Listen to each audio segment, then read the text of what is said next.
முருகனுக்கு பெயர் சண்முகர்னு பேருங்க.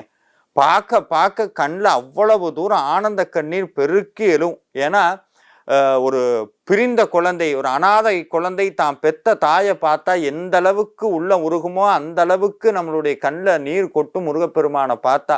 முருகா முருகான்னு விழிக்கு துணை திருமண் பல பாதங்கள் மெய்மை குன்றா மொழிக்கு துணை முருகா எனும் நாமங்கள் முன்பு செய்த பழிக்கு துணை அவன் பன்னிரு தோளும் பயந்த தனி வழிக்கு துணை வடிவேலன் செங்கோடம் மயூரமேனு 6 முகத்தோட முருகப்பெருமான் அப்படி அழகா காட்சி தருவார். அந்த முருகப்பெருமான போர்ச்சுகீயர்கள் தங்களுடைய நாட்டுக்கு இது தங்கச்சிலைன்னு நினைச்சு கடத்தி கொண்டு போக பார்க்குறாங்க. நடுக்கடலுக்கு முருகப்பெருமான், வள்ளி தேவசேனா, நடராஜர் இத்தனை பேரையும் கப்பலில் ஏற்றிட்டு நடுக்கடலுக்கு போகிறாங்க.